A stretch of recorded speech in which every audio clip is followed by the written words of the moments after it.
Medellín, años 80.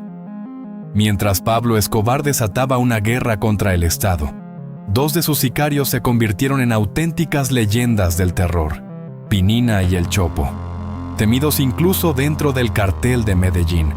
Ambos ascendieron desde la pobreza hasta ocupar un lugar privilegiado en la organización criminal más poderosa de su tiempo. Pero hay una pregunta que sigue abierta hasta hoy. ¿Cuál de los dos fue realmente el más peligroso? Hoy descubrirás la historia detrás de estos dos hombres y el rastro de destrucción que dejaron en Colombia.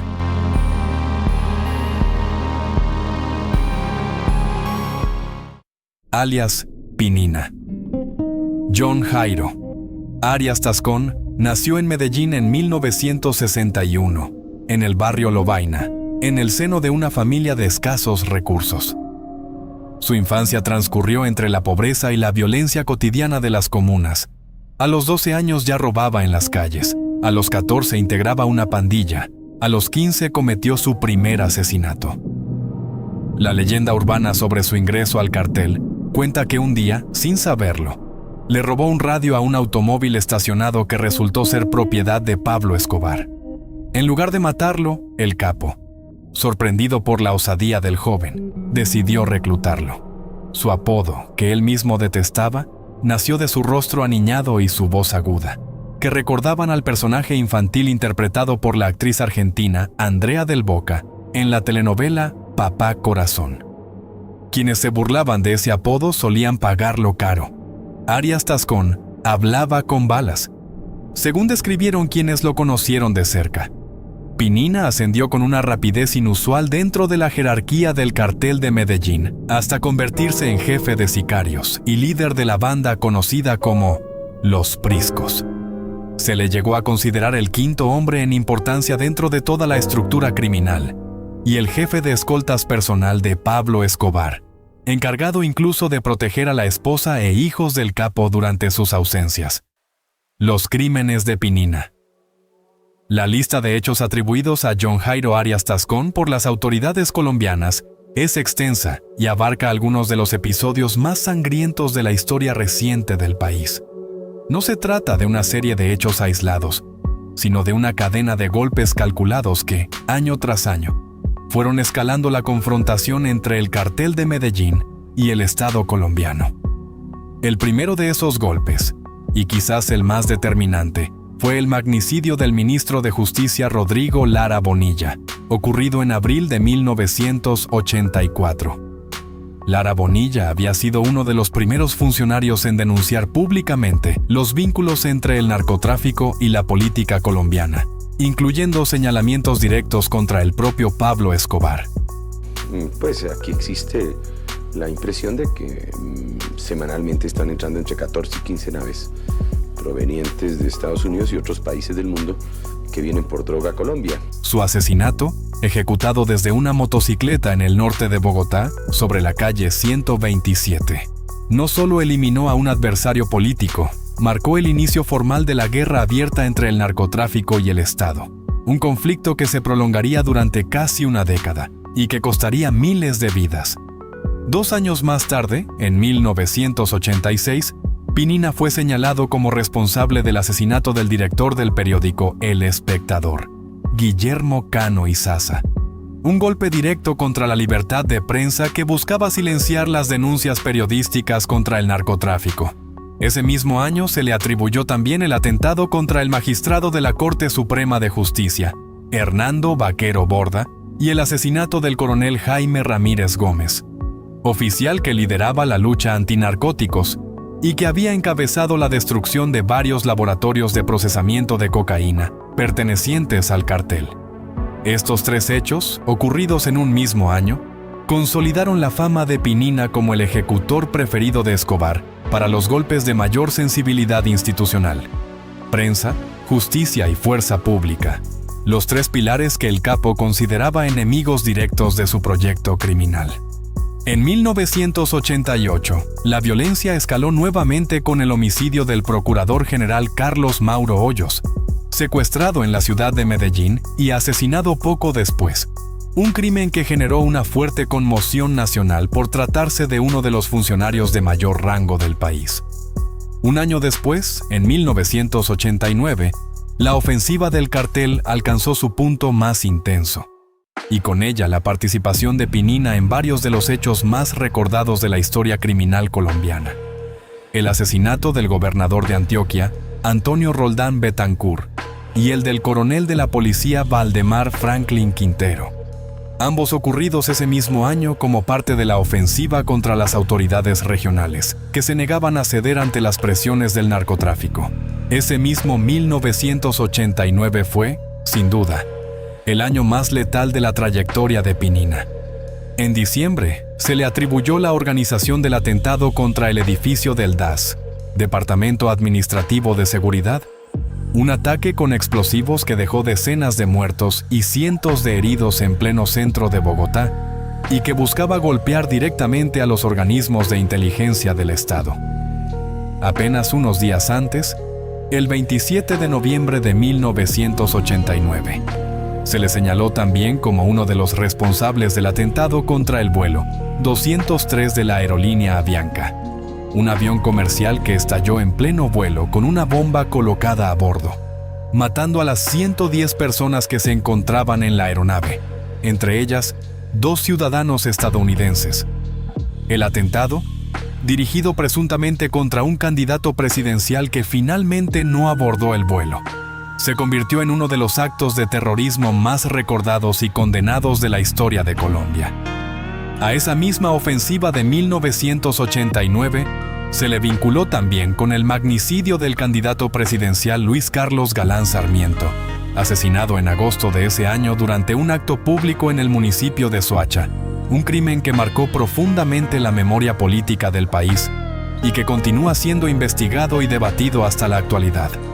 Un año antes, en 1988, Pinina también había sido el encargado de intentar extender la guerra del cartel de Medellín hasta el territorio del cartel de Cali, su principal rival dentro del negocio del narcotráfico. Para ello llegó a comprar apartamentos y una finca en cercanías de las residencias de los jefes rivales, con el objetivo de ubicarlos y ejecutar un golpe simultáneo contra la cúpula caleña. El plan, sin embargo, fracasó después de que las autoridades, tras una serie de allanamientos en Medellín, descubrieran y divulgaran los detalles de la operación, obligando a Pinina a trasladarse temporalmente a Bogotá. A todo lo anterior se suma una faceta menos visible, pero igualmente decisiva, de su liderazgo. Bajo su mando se institucionalizó el pago de recompensas de hasta 2 millones de pesos por cada policía asesinado en Medellín. Una política de terror sistemática que costó la vida a decenas de uniformados durante la segunda mitad de la década de 1980 y que sentó un precedente que después replicarían otros jefes del ala militar del cartel. El 13 de junio de 1990, tras ser delatado por su propia empleada doméstica, un grupo élite de la Policía Nacional irrumpió en el apartamento donde vivía junto a su esposa y su hija de 6 meses, en el barrio El Poblado de Medellín. Pinina intentó huir saltando por una ventana. Se fracturó el tobillo y el brazo, y finalmente murió tras un intercambio de disparos. Pablo Escobar, furioso por la pérdida de su hombre de mayor confianza, ordenó instalar un carro bomba frente a la estación de policía de El Poblado y aumentó la recompensa por cada agente asesinado, en una represalia inmediata que confirmó la magnitud de la pérdida que representaba, para el propio capo, la muerte de su sicario más cercano.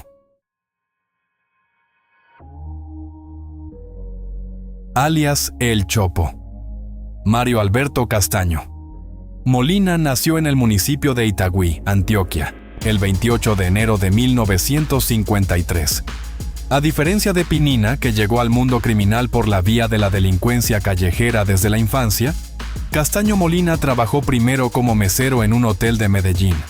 Allí, según los relatos recogidos por la prensa colombiana, conoció a Pablo Escobar, quien solía frecuentar el lugar, y con quien desarrolló una relación de confianza que terminaría por cambiar el rumbo de su vida. Una vez dentro de la estructura del cartel, Castaño Molina fue entrenado militarmente y ascendió hasta convertirse en jefe militar de la organización tras la muerte de Pinina en 1990 y la caída de Brances Muñoz Mosquera, alias Tyson, en 1992. El propio Pablo Escobar llegó a describirlo como el rey de los bandidos, mientras que Castaño se autoproclamaba el Pablo Escobar de la calle. Fue, además, uno de los fundadores de la estructura criminal que más tarde se conocería como la Oficina de Envigado, organización que sobreviviría al propio Cartel de Medellín y que continuaría operando en el crimen organizado colombiano durante décadas. Quienes convivieron con él lo describieron como un hombre consumido por el consumo de bazuco y cocaína, capaz de matar por simple sospecha, sin necesidad de una orden directa. Su fama de brutalidad era tal que, según el testimonio de otros sicarios del cartel, incluso hombres tan temidos como Pinina o El Arete preferían mantener distancia con él. Los crímenes del Chopo. A Mario Alberto Castaño Molina se le atribuyen atentados que, de manera conjunta, dejaron alrededor de 200 víctimas mortales entre 1992 y 1993, en el tramo final y más violento de la guerra del Cartel de Medellín contra el Estado colombiano.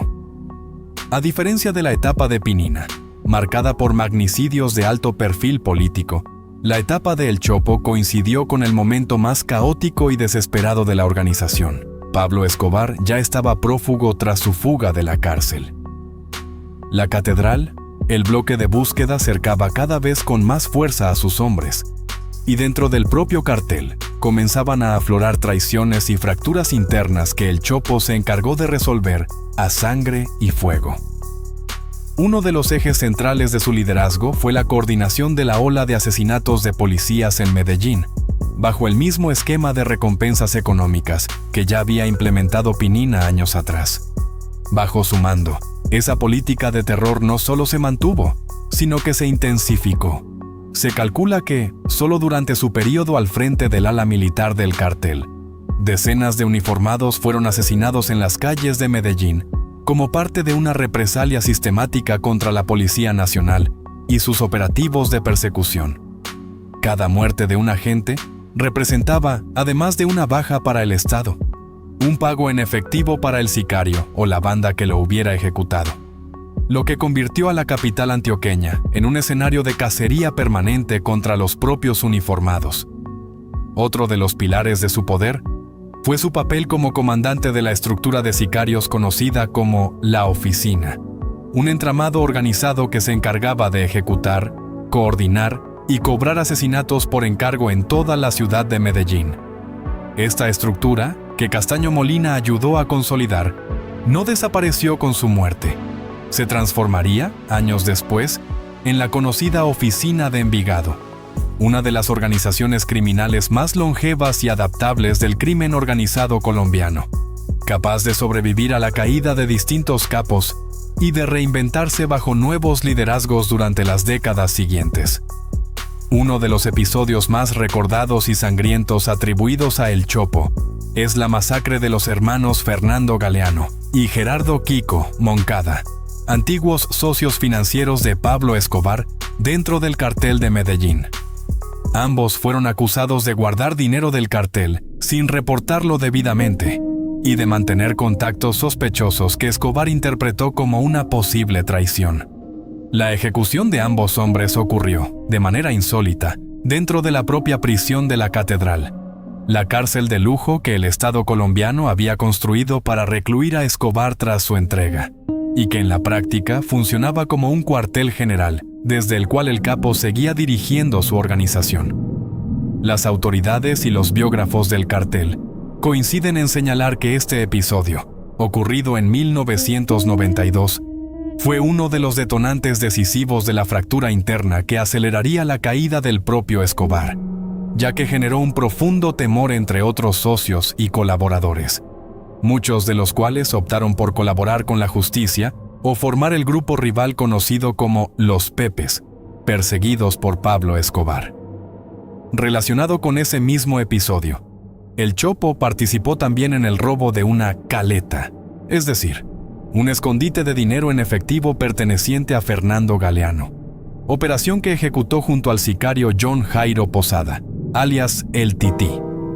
Este golpe, sumado a las acusaciones de traición, terminó de sellar el destino de los hermanos Galeano y Moncada, y consolidó a Castaño Molina como uno de los hombres de mayor poder de decisión dentro de la estructura del cartel en ese momento. Finalmente, durante la etapa final de la guerra, cuando Pablo Escobar se encontraba prófugo tras su fuga de la catedral en julio de 1992, el Chopo asumió también el papel de principal jefe de seguridad del capo, encargado de coordinar sus desplazamientos, sus escondites y la protección inmediata de su persona ante el cerco cada vez más estrecho de las autoridades colombianas y de organismos internacionales como la DEA.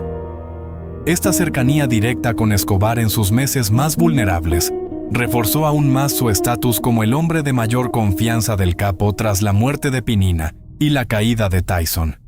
El cerco sobre el Chopo se cerró el 19 de marzo de 1993, cuando la policía, tras interrogar y obtener información de otro sicario capturado, alias Juan Caca, logró ubicar su escondite en Medellín.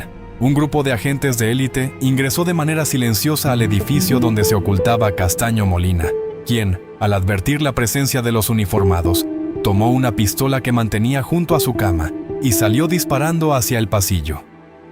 Alcanzó a vaciar toda la carga de su arma sin acertar un solo disparo, antes de que los agentes respondieran con sus fusiles y lo abatieran en el lugar.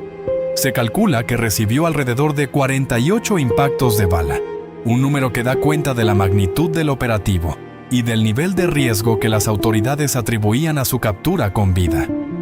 Las propias fuerzas de seguridad colombianas señalaron después que su muerte representó el origen de todos los golpes, que, en los meses siguientes, terminarían por desmantelar por completo al cartel de Medellín y acorralar definitivamente a Pablo Escobar hasta su propia muerte, ocurrida en diciembre de ese mismo año en los tejados de Medellín. Dos estilos, una misma guerra. Comparar a Pinina y a El Chopo exige mirar más allá de la cifra de víctimas, un dato que ninguna investigación judicial logró establecer con precisión absoluta para ninguno de los dos, dado el carácter clandestino de sus operaciones y la cantidad de crímenes que ejecutaban a través de terceros. Lo que sí puede reconstruirse, a partir del registro histórico y periodístico disponible, es el estilo con el que cada uno ejerció el poder que Pablo Escobar les confió, y las circunstancias políticas y organizativas que rodearon cada una de sus etapas al frente del aparato armado del cartel de Medellín. Pinina construyó su leyenda como el ejecutor de los golpes de mayor impacto político. Magnicidios de ministros, magistrados, gobernadores y candidatos presidenciales, además de los atentados terroristas más recordados de la historia colombiana, como el bombardeo del edificio del DAS y la voladura del vuelo de Avianca. Su liderazgo se caracterizó por la planificación estratégica de operaciones de gran escala, muchas de ellas orientadas a golpear directamente al Estado y a sus instituciones, en una etapa en la que Pablo Escobar todavía conservaba una relativa libertad de movimiento y buscaba, a través del terror, forzar al gobierno colombiano a negociar los términos de su eventual entrega a la justicia, particularmente en lo relacionado con la extradición hacia Estados Unidos. Cada uno de los crímenes atribuidos a Pinina respondía, en mayor o menor medida, a esa lógica: enviar un mensaje político calculado, dirigido a debilitar la voluntad del Estado y a intimidar a quienes se atrevieran a enfrentar al narcotráfico desde una posición institucional. El Chopo, en cambio, representó la etapa más desesperada y sangrienta del cartel, cuando Pablo Escobar ya estaba prófugo y su organización se desangraba tanto por la persecución del bloque de búsqueda como por las traiciones internas. Ya no se trataba de negociar condiciones con el Estado, sino de sobrevivir día a día ante un cerco cada vez más estrecho y de purgar internamente cualquier indicio de deslealtad dentro de una estructura que comenzaba a fragmentarse desde adentro. Su legado está marcado por la violencia indiscriminada, la eliminación de antiguos aliados del propio cartel, como quedó demostrado en la masacre de los hermanos Galeano y Moncada, y la consolidación de una estructura de sicariato, la Oficina de Envigado, que sobreviviría a la muerte de Escobar y se convertiría en una de las herencias criminales más duraderas del narcotráfico colombiano, capaz de mutar y adaptarse durante décadas bajo distintos liderazgos. Esta diferencia de contexto histórico resulta clave para entender por qué ambos hombres, pese a haber servido a la misma organización y al mismo jefe, terminaron encarnando dos tipos de violencia distintos. Una violencia dirigida hacia afuera, contra el Estado y sus representantes, en el caso de Pinina, y una violencia dirigida tanto hacia afuera como hacia adentro, contra las propias filas del cartel, en el caso de El Chopo. Ninguna de las dos puede calificarse como menos grave que la otra. Ambas dejaron un rastro de muerte que marcó a generaciones enteras de colombianos, ya fuera a través de magnicidios que alteraron el rumbo político del país, o a través de una violencia cotidiana que convirtió a Medellín, durante años, en una de las ciudades más peligrosas del mundo. Ambos hombres compartieron, además, un mismo destino final. Fueron abatidos por operativos policiales de élite, en medio de una lluvia de disparos, en el apogeo de su poder dentro del cartel. Ambos, según los testimonios de otros miembros de la organización, despertaban un temor que superaba al de sus propios compañeros de armas. Un dato revelador si se tiene en cuenta que operaban dentro de una estructura donde el asesinato era, en sí mismo, una herramienta de trabajo cotidiana. Y ambos dejaron tras de sí una estela de muerte que el propio Pablo Escobar reconoció como pérdidas irreparables para su estructura criminal. En el caso de Pinina, desatando una oleada inmediata de terrorismo como represalia, y en el caso de El Chopo, perdiendo al último escudo que lo separaba de su propia caída. Ningún archivo judicial puede reconstruir el miedo que un hombre genera en su propio entorno. Para eso solo sirve la palabra de quienes convivieron con él día a día, arriesgando la vida en cada operación. Y sobre este punto, los testimonios recogidos por la prensa colombiana en las últimas décadas, provenientes de otros miembros de la estructura criminal del cartel de Medellín, coinciden en un detalle inquietante.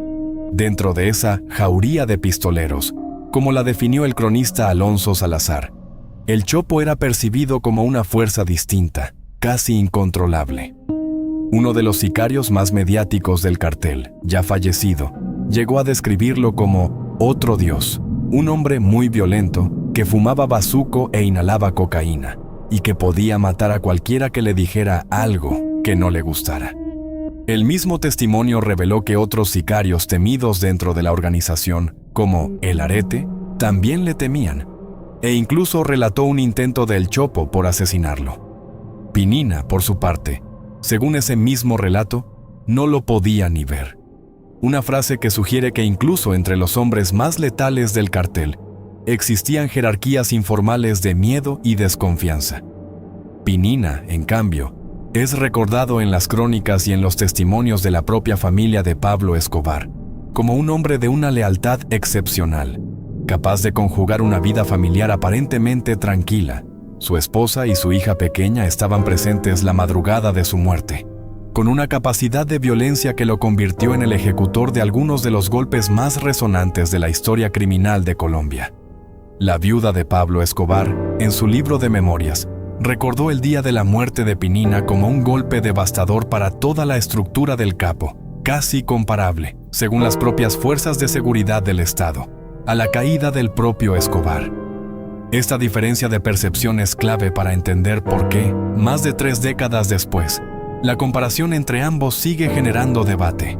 Mientras Pinina es recordado por la magnitud política y simbólica de sus crímenes, El Chopo es recordado por el nivel de brutalidad cotidiana y la imprevisibilidad de su violencia, incluso dentro de una organización donde el asesinato era moneda corriente.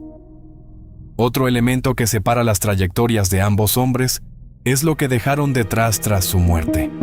La caída de Pinina, en 1990, generó un vacío de poder que Pablo Escobar intentó llenar rápidamente con otros lugartenientes, entre ellos el propio Brances Muñoz Mosquera, alias Tyson, y el mismo Mario Alberto Castaño Molina, quien terminaría por convertirse en el último jefe militar del cartel de Medellín. En ese sentido, la muerte de Pinina aceleró directamente el ascenso de El Chopo dentro de la estructura criminal, Un dato que conecta ambas historias de manera inevitable. La herencia del Chopo, sin embargo, tuvo una proyección distinta y más duradera. Se le señala como uno de los fundadores de la estructura que después se conocería como la Oficina de Envigado, una organización de sicariato y cobro de extorsiones que sobrevivió a la caída del cartel de Medellín y a la muerte de Pablo Escobar en 1993, y que continuó operando en el crimen organizado colombiano durante los años siguientes bajo el mando de otros jefes. Mientras la muerte de Pinina cerró un capítulo, la muerte del Chopo, según las propias autoridades colombianas que lo perseguían, fue el inicio del desmoronamiento definitivo de la estructura militar del cartel, el primero de una serie de golpes que en menos de un año llevarían a la muerte del propio Pablo Escobar, en diciembre de 1993. La historia del cartel de Medellín no puede reducirse a un solo nombre. Detrás de Pablo Escobar existió toda una maquinaria de hombres dispuestos a matar por orden, por dinero o por simple lealtad. Pinina y el Chopo representan dos caras de esa misma maquinaria. Uno, el arquitecto de los golpes más recordados contra el Estado colombiano, capaz de combinar la violencia con una disciplina casi militar. El otro, el rostro más brutal e imprevisible de los últimos días de una guerra que terminó por consumir a la propia organización que la desató. Uno murió rodeado de su familia, delatado por alguien de su círculo más cercano. El otro murió disparando hasta la última bala, sin acertar un solo tiro, en la que las propias autoridades colombianas describieron como el principio del fin del cartel de Medellín. Uno es recordado por la magnitud de sus objetivos: ministros, magistrados, gobernadores, un candidato presidencial. El otro es recordado por el número de víctimas anónimas que dejó a su paso en apenas un año al frente del ala militar del cartel. ¿Cuál de los dos fue, entonces, el sicario más letal de Pablo Escobar? Los hechos aquí presentados, las cifras, los nombres de las víctimas, los episodios que marcaron la historia reciente de Colombia, quedan sobre la mesa. La respuesta, esta vez, le corresponde a quien haya llegado hasta el final de esta historia.